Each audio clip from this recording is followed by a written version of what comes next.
Alright, so I bought a new camera, the Canon tx1, and I thought instead of just blogging about it, I'd do a little video review on the thing. So what you're actually watching is a video filmed by the tx1 of the tx1. So I had a friend who shall remain a friend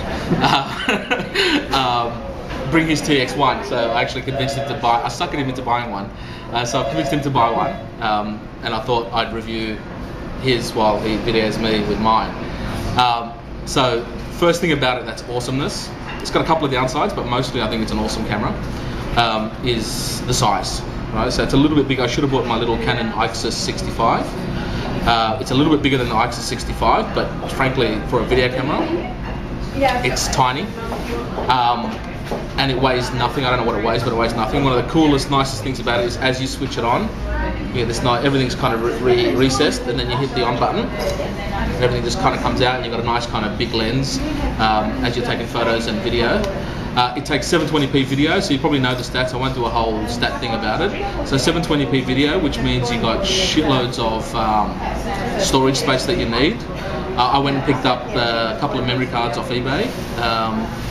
16 gig card for about 150 bucks, and that probably gives you at the highest def, so that's 720p at 30 frames a second at the highest bit rate.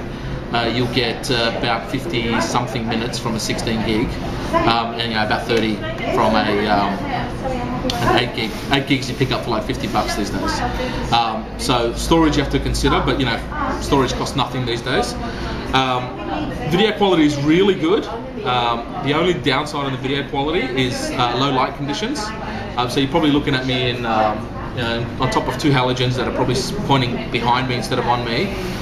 So this is probably the minimum light you'll probably be happy with.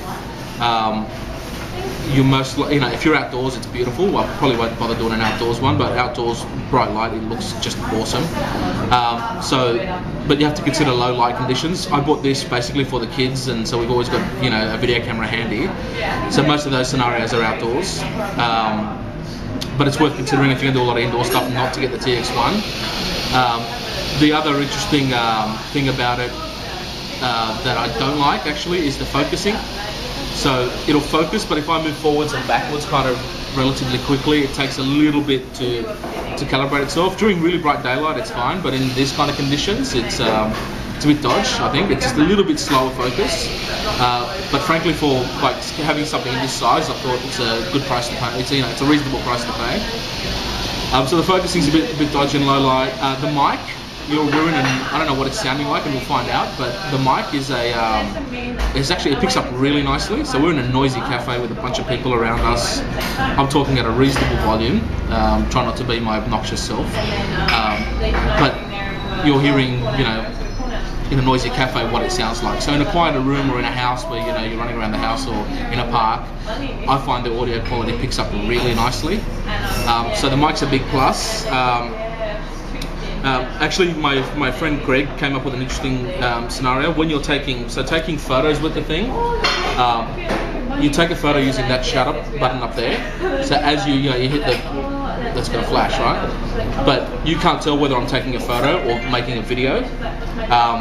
So it's a little bit strange for people as you're taking photos of them, whether you're taking a photo or hitting a video. You actually record using that button there. So it's a little bit strange taking a photo when people don't know which one you're doing.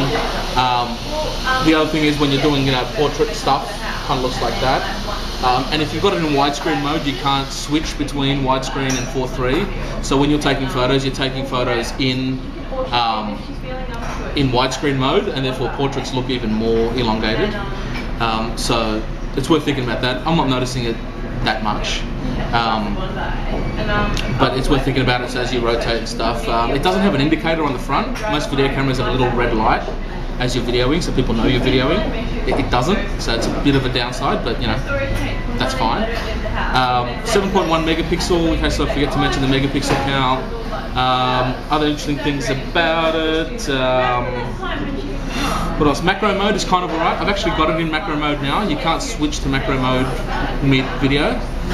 So in macro mode, it's not that bad. I might grab the camera and actually film a bit of macro-y stuff. So that's in macro mode. You kind of can get, I'm probably, how far am I? I'm probably about my finger's length away, and it does a decent job.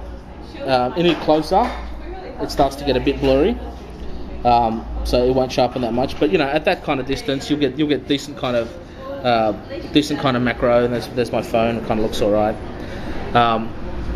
But you will be able to, you know, film what's on the screen and all that sort of stuff. So macro mode's not too bad. Let me just, in mid-air, watch this. It floats.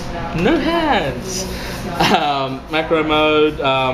Memory cards, you have to remember that if you're buying a memory card, you can't use a standard SD card. You've got to use an SDHC, in other words, an SD high capacity card, which is faster and larger storage. But most of them these days are high capacity. The only catch I found with that actually is if I'm using my like a HD SD card, plugging it into a PC, a lot of my memory cards aren't reading it, so I've actually got to go USB from this to my PC and then copy off there.